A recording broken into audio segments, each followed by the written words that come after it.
قسمت 12.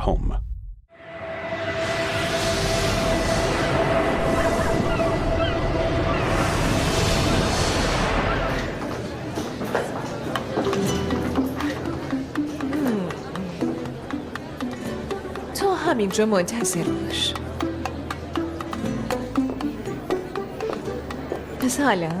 سلام، چطوری؟ ممنونم، شما خوبی؟ سلام، ممنون. خیلی خوش اومدی. ممنون. بهتون خوش میگذره؟ بله، خیلی خوب، عالیه، خوش باشی. بله، اینا خیلی خوشمزن. آراز امتحان کن. ببینم. بابا جون. دخترم خوش اومدی. ممنونم، شما خوش اومدی. بابا بزرگ کجاست؟ تو اتاق جلسه. من میرم پیشش.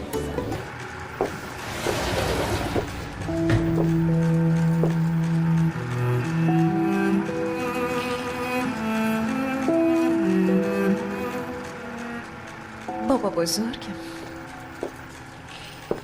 گفتید فردا تو شرکت حرف بزنی. اینو ببین، تو آرشیو پیداش کردم. یادت میاد روزی که کارنامه‌تون رو گرفته بودیم؟ مگه میشه یادم بره؟ مثل همیشه نمرات فیگن بالاتر از نمرات من بود.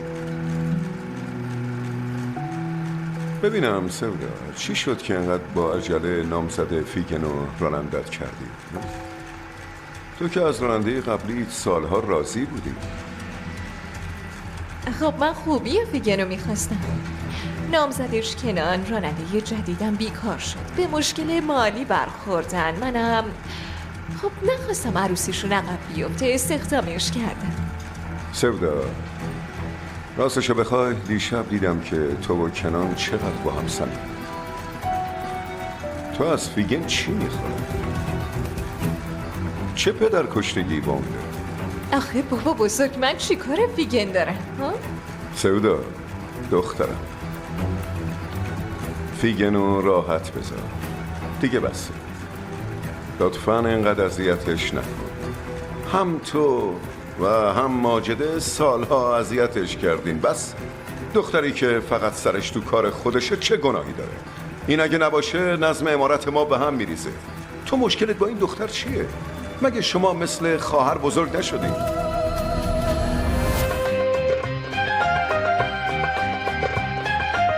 Aşkın mahpushane içimde gözlerin gardiyan olmuş. Aşkın mahpushane içimde ben mahkum. Saçların parmaklık, gözlerin gardiyan olmuş. Gardiyan olmuş. بابا بزرگ، مگه این دختر خدمتکار ما نیست؟ مگه هر مدرسه‌ای که رفتم خودت نیومدی اسمشو تو اون مدرسه بنویسی؟ بابا بزرگ، مگه عین لباسای منو براش نخریدی ها؟ تو دختر خدمتکارو با نوه خودت، یعنی من، برابر ندونستی؟ سودا بابا بزرگ، با همه اینا چرا همیشه منو با اون دختر مقایسه میکردی ها؟ چرا همش بهش افتخار میکردی؟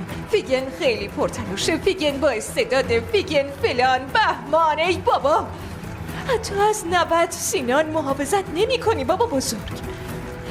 به جون اون دختر جمره بیشتر اهمیت میدی. سودا، چون ما ثروتمندیم و فامیلیمون هم روناست، از کس دیگه ای بالاتر نیستیم.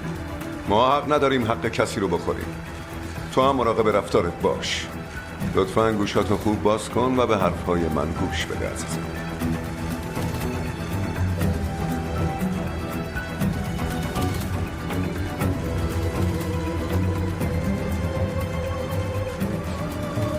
حرف دیگه یه مونده؟ نه دختر، میرم به مهمونا برسم. اون روز تو ویلا تو اول سمت فیگن رفتی. نترس فیگن، من اینجا. بابا بزرگ هارون، بیا منو نه، فیگن رو نجات دادی. بابا بزرگ منم نجات بده. بیا سودا، بیا. تو بچگی با جوونی همیشه هوای فیگن رو داشتیم. پرتو سالهای زیادیه که تو کار سینما بوده و الانم برای ضبط تبلیغات همکاری میکنیم. کارگردان واقعا ماهریه. دوست خانوادگیمون هم هست. لطف داری آراس جون. من برای تبلیغاتمون انقدر ایده های خفن دارم که باورت نمیشه. فیلم برداری و اطراف برکه امارتمون انجام بدیم که منظره قشنگی داره. خیلی ببخشید ولی تبلیغ لباس ورزشی تو برکه؟ گفتم بودجه نداریم. فکر عالی آراس جون. نمای اونجا حرف نداره. طبیعت اونجا منحصر به فرده. واقعا تو تبلیغات مهارت داری. ببین چجوری موهای تنم سیخ شده. چقدر تو فوق‌العاده‌ای دختر. عجب چهره مفهومی داری. ببینم دوست داری بازیگر شی؟ نوش جان. ممنون.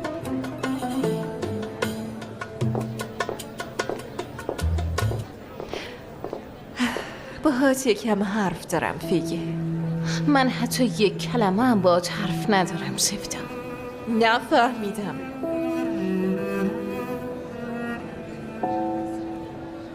ببینم چطور وقتی من میخوام باهات حرف بزنم تو نمیخوای. مثل اینکه متوجه نیستی من الان سر کارم. اگه میخوای کارم که تموم شد دوباره بیا. دیگه زیادی از حدت گذشتی فیگن خانم. خب اخراجم کن.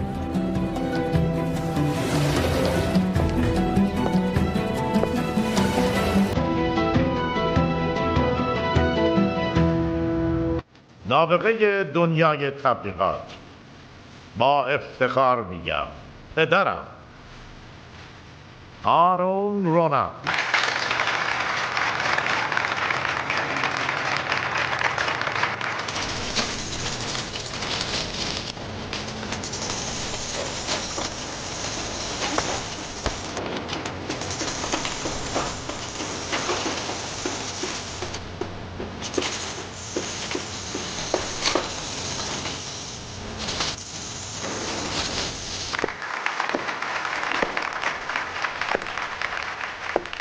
پسرم بابا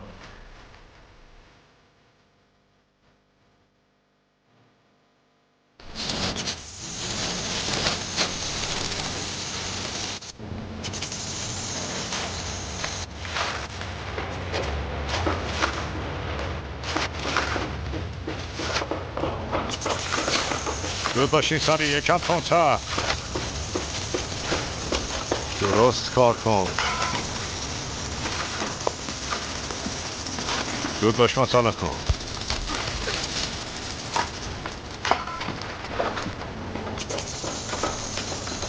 بدش ببر. هر کی سر کار خودش. مصطفی هر کی سر کار خودش. بدش من. بده من داداش. به چی تو زدی ها؟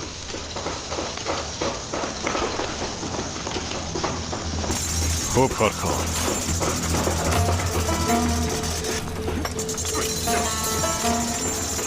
مثل آدم کار کنی.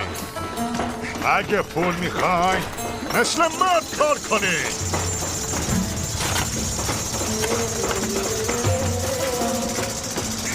نگاه میکنی؟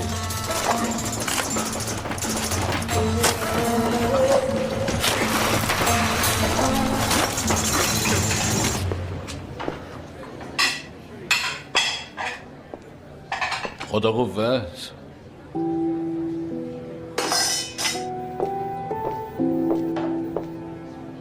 تو امارات کمکاری میکنی آوردنت اینجا؟ فیگن بهم بی‌انصافی میکنی یا بسه؟ بذار دو کلم با هم دیگه حرف بزنیم.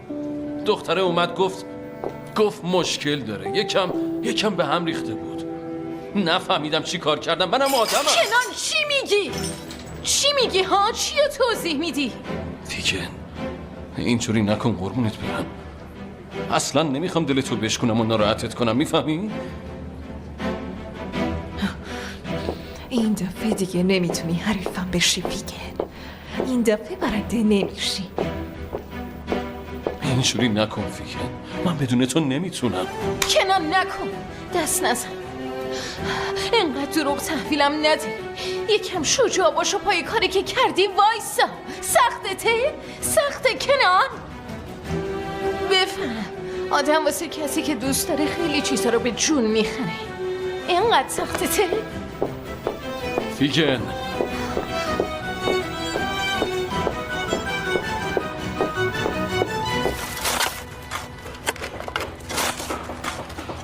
بیاین وقت نهاره. وقت نهاره. وقت نهاره. خوبی داداش؟ آره. حالا چطوره؟ حالت خوبه؟ یه نفسی بگیرم خوب میشم. برو.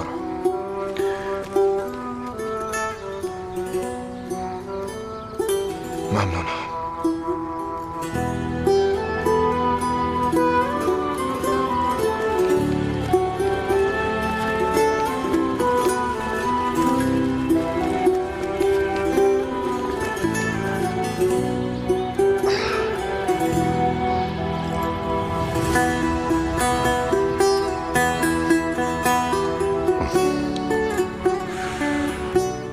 میدونی مصطفی، دنیا رو دو چیز خراب میکنه: بناها و فاسدا.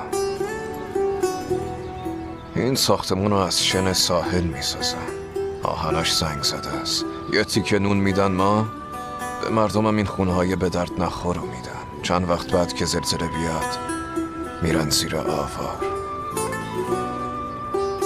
الانم میگی این یارو چرا نونشو نمیخوره و میبره. میدن بچه ها گشنشونه. اونا سیر بشن منم سیر میشم. برام بسه. نوش جونت.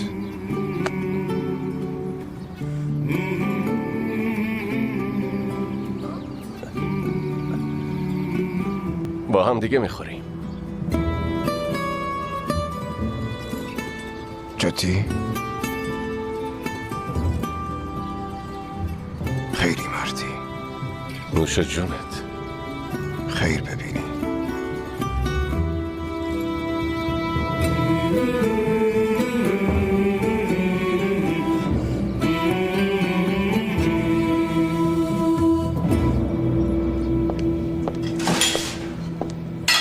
مردم نون ندارن بخورن، اینا اینجوری بریز و بپاش میکنن.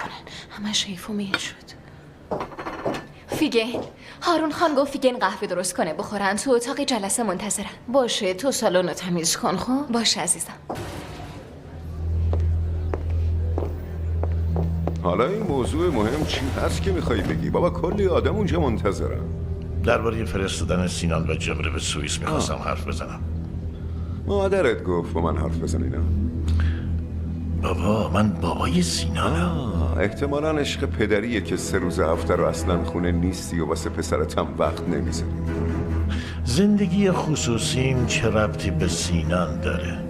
حرف سلامتی نوته. نوه من با از بین بردن زندگی یه بچه دیگه هیچ وقت نجات پیدا نمیکنه. راست اتفاقاً همین روزاست که اون دختر بچه خوشگل از شر تو و مادر تو روچان خلاص میشه انشالله.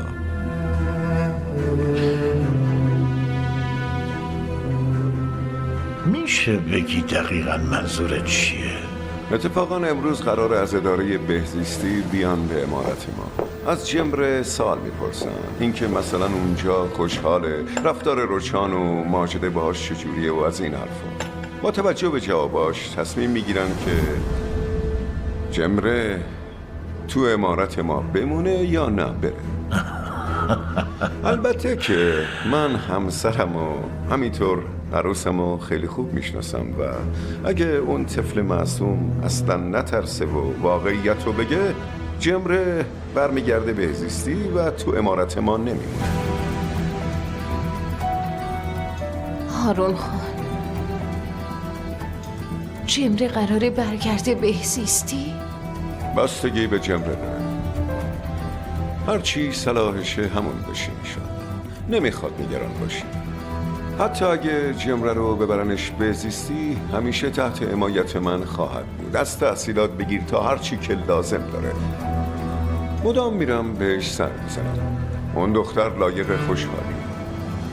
خودت میدونی که زندگی با ماجده و روشان زیر یه سقف چقدر میتونه سخت باشه. بذاریم اون بچه خودش انتخاب کنه. شاید بچه بیچاره دلش نخواد همیشه شکنجه بشه. من خیلی کار دارم با اجازتون.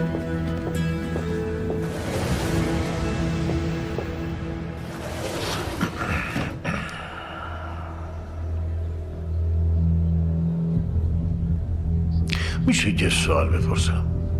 بپرس پسرم.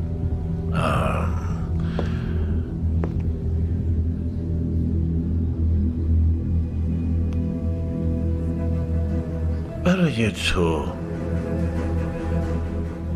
اولویت همیشه خانوادته، نه؟ اینو یادم میمونه. آژانس تبلیغاتی، قرافر علکی. یه تاکسی خبر میکنین لطفا؟ فیگن چی شده؟ بیا برسونمت، زود باش. فیگن عزیزم تو خوبی؟ هر جا میخوای بری میرسونمت، بیا دیگه. ماشینم کجاست؟ رانندم کو؟ سفده خانم، همین الان رانندتون به یه خانم سوار شدن و حرکت کردن. خیلی هم با عجله رفتن. با کدوم خانوم رفت؟ لاغر بود و چشم ابروی مشکی داشت. موهاش هم حالتدار بود. اسمشو نمیدونم، رانندتون بهش میگفت گلم. فیگن طبیعیه که نشناسیش، تازه کاری. سری یه تاکسی برام بگیر.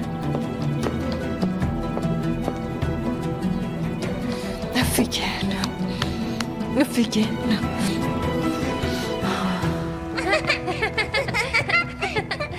الان میگیرمه. وایسا. فیگن بیا. فیگن سرمو بردن ببرشون بیرون. فیگن وای سرم داره میترکه.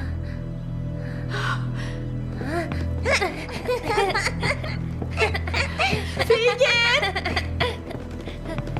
بس دیگه. ساکت. منو نگاه. خنده های تو منو داره عصبی میکنه. متوجه چی میگم؟ بس دیگه.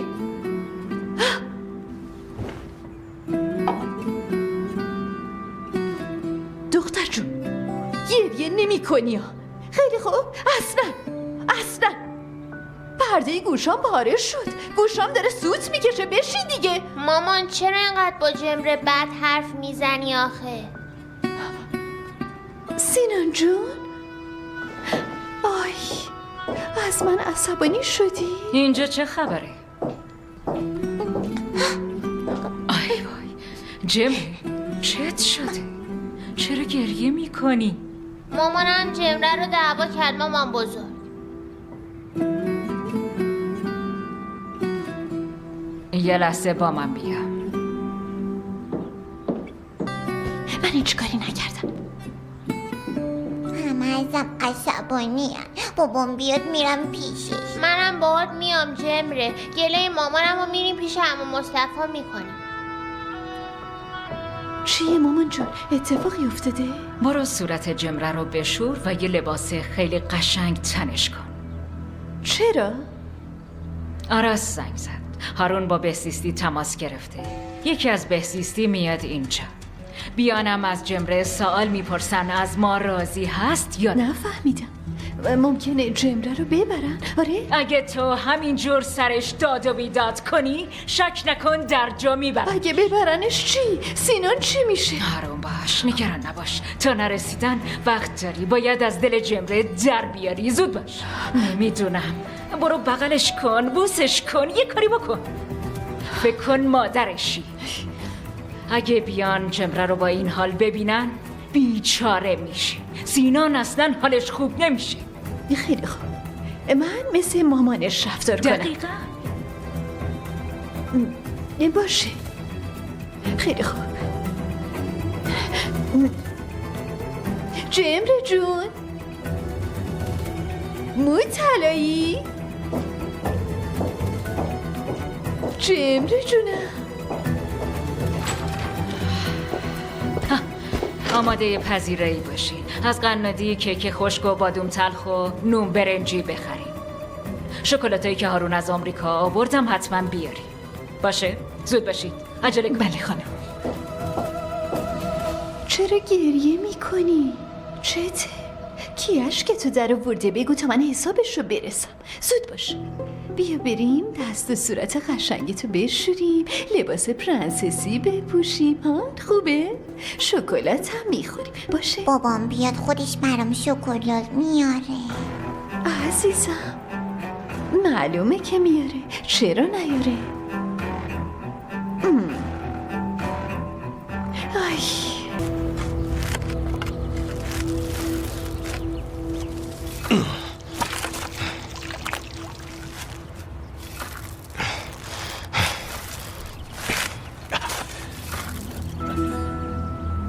فرهاد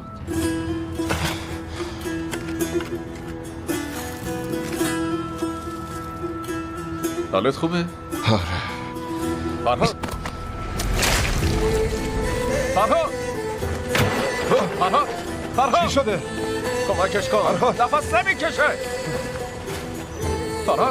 فرهاد بیارید. نمیتونه نفس بکشه. صورتشو پاک کن. بازی جدیدتون آره؟ تمومش کن این مسخره بازی ها. بیا بخور. بیا. داداش حالا بهتره؟ ها؟ بیا بخور. بهتر شد. بلنش. آره نفهمیدم پام سر خورد یا چی، ولی خوبه. آره چیزی نیست. ببریمش بیمارستان. بلندش کن. بلنش. نمیخواد. خوبه. پس برو خونه استراحت کن. چی میگی مصطفی؟ باید کار کنم. بچه هم گشنم. چرا مزخرف میگی؟ میگیم فردا حقوق امروزت هم بدن، باز فردا بیا. برو. که تو این عوضی‌ها رو نمیشناسی، حتی جواب سلاممونم نمیدن. ولم کن. بچه هم گشنم. یه لحظه. نگاه داداش از حال میری. حالش بده. نصف پولشو بده بهش، بذار بره خونه استراحت کنه. اطاعتم؟ میخوای انعامم بهش بدم؟ یا اصلا بیمش هم بکنم؟ نظرت چیه؟ واسه سود بیشتر رئیست حق این بدبختا رو نخور. تا هم کارگری درک کن. پولی در کار نیست. برین سر کارتون. عجب نفهمی یا سیاه. برو گم شو. داداش مصطفی بلنش کن. تو خیلی پر رو شدی. ولش کن. باش. نخلتو میارم. ولش کن داداش. این مصطفی پر رو شده. من آدمش میکنم. با اینا کرکل نکن. مصطفی اینا خطریان. آدم قاچاق میکنن. مجرمای سیاسی و قاچاقی رد میکنن اون وره. باشون درگیر نشو.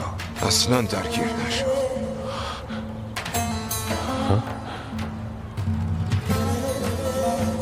برین سر کارتون. زود باشین. برین سر کارتون. زود باشین بچه ها. مصطفی. بله مصطفی یه دقیقه اینجا بشین. تو بشین. بشین داداش مصطفی. بخیال شو.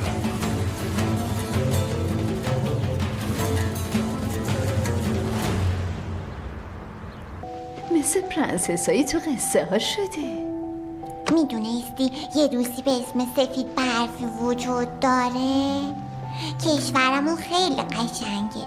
هم سفید برفی داریم هم سیندرلا. 7 کوچولم داریم. یعنی چی؟ من نفهمیدم. پیششون خوابیدیم. خب اونجا یه عالم آینه خوشگل داشت.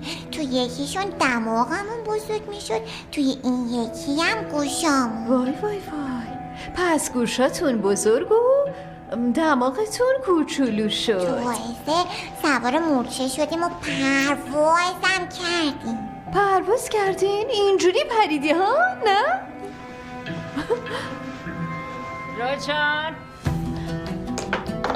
روشان بله. اینجا چی کار میکنی؟ اوه پرنسسمونو ببین چه خوشگل شده. قربونش برم. چی کار میکردی؟ اوضاعش خیلی وخیمه، خیلی ترسناکه. میگه چی شده دخترم؟ میگه 7 کوتوله، گوشش بزرگ میشه، دماغش کوچیک میشه. حتی میگه من سیندرلا رو دیدم. سرت خورده به یه جایی؟ واقعا که مامان خودش گفت سوار مورچه شدیم بعدش هم پرواز کردیم. من واقعا ترسیدم. اینا چیه این داره میگه؟ روانش به هم ریخته است. ببریمش پیش روانشناس. عزیزم این فقط یه بچه است. داستانای تو کتابا رو میگه. الکی شلوغش نکن. من اینطوری فکر نمی کنم. مزخرف نگو. برو به بچه برس. زود باش.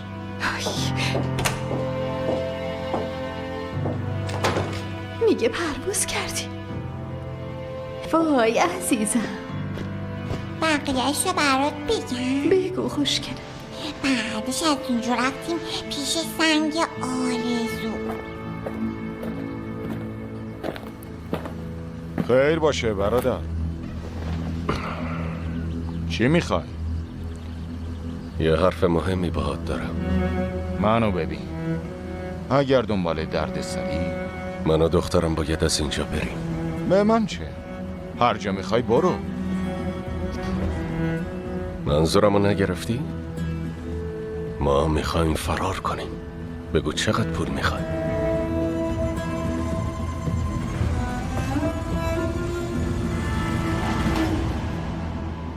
این دختر غیر عادیه.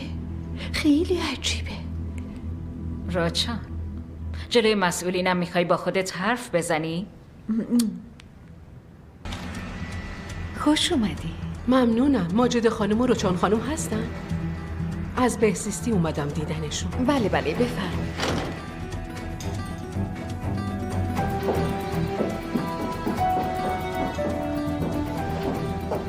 سلام خوش اومدی. سلام خیلی ممنونم. من ماجدم. منم رچانم. خوش اومدی. ممنونم. آی این قند و عسل و نبات باید جمره باشه درسته؟ جمره جونه. صورتش عین هوهولوی پوسکنده میمونه. قند من عسله. جمره جون با هم صحبت کنیم. باشه صحبت کنیم.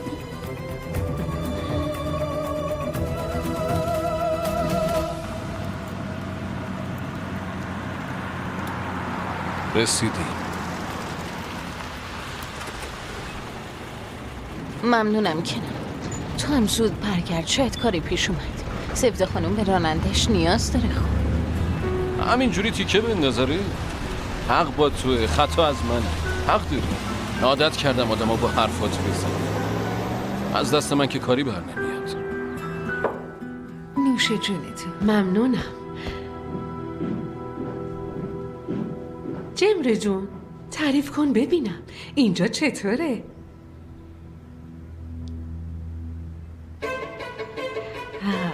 دخترم اگه جلوی خاله ماجده و آبجی رچان روت نمیشه تنهایی حرف بزنیم ها؟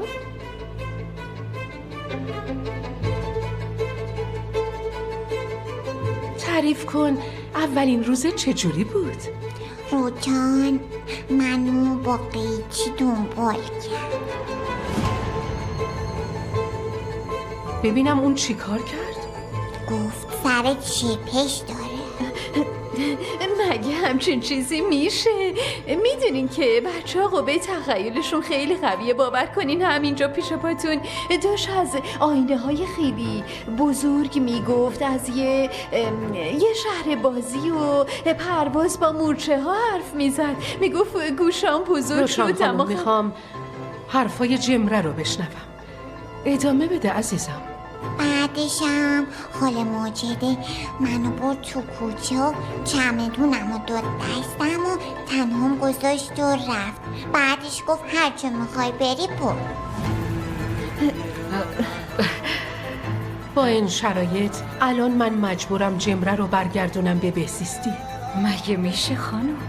فقط یه بچه است. یعنی این حرفاشو باور میکنی؟ لطفاً چمدونش آماده میکنی؟ آبجی دیگه. عزیزم این خانم کیه؟ اون مثل دخترمون میمونه. پرستار جمره است. آبجی فیگن رو خیلی دوست دارم. منم دوست دارم عزیزم. خاله ماجده و آبچی روشان و بابا بزرگ هارون هم دوست دارن.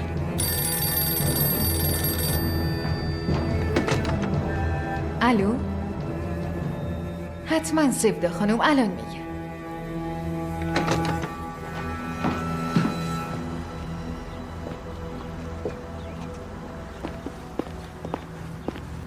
کنار چی شده؟ زبده خانم زنگ زد گفت بری کافه دنبالش. زود باش. سفدا خانم؟ آره یعنی تو کافه منتظره؟ آره پسره. پس زودتر برم پیشش دیگه. آره برو دیگه. میگم تازگی خوشگل‌تر شدی یا آبجی نجلا. فکر نکن نفهمیدن. من رفتم. خداحافظ.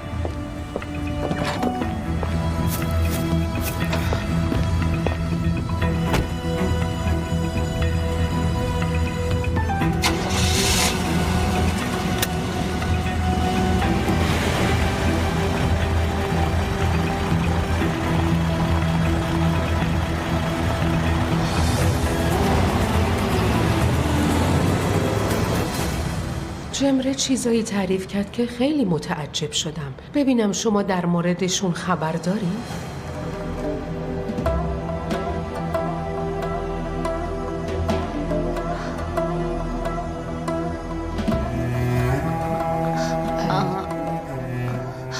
شاید روزای اولی که جمره اومد امارت براش سخت بوده باشه، اما باور کن این خانواده رونا مثل بچه خودشون دوستش دارن.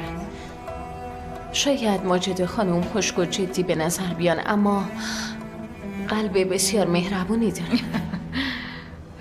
روچان خانم هم یه وقتایی خیلی ذهنشون به هم میریزه و عصبانی میشن، ولی خانم خوبی هستن.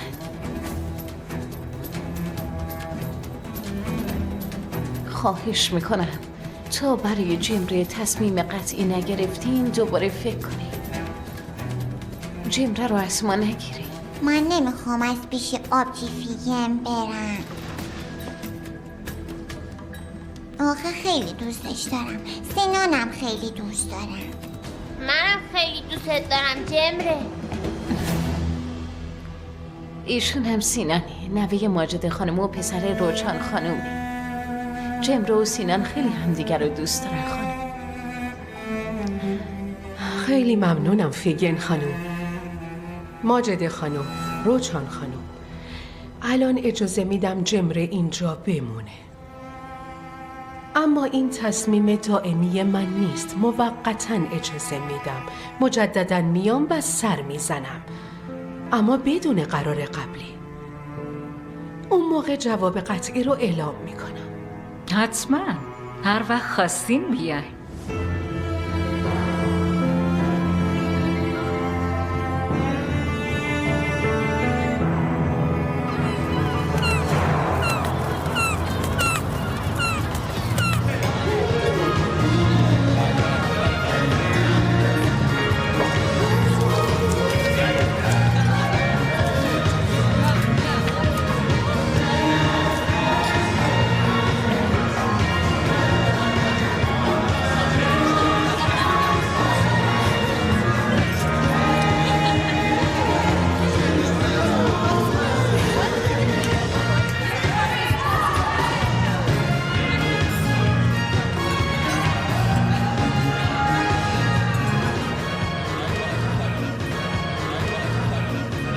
سفدا خانم.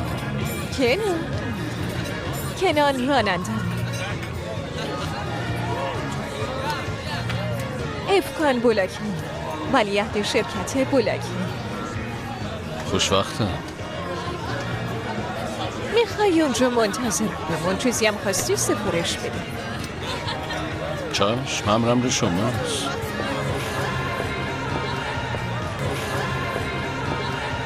داداش این نوشیدنی بده.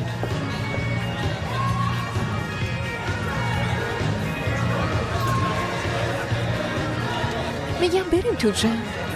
آره باشه، هرچی تو بگی.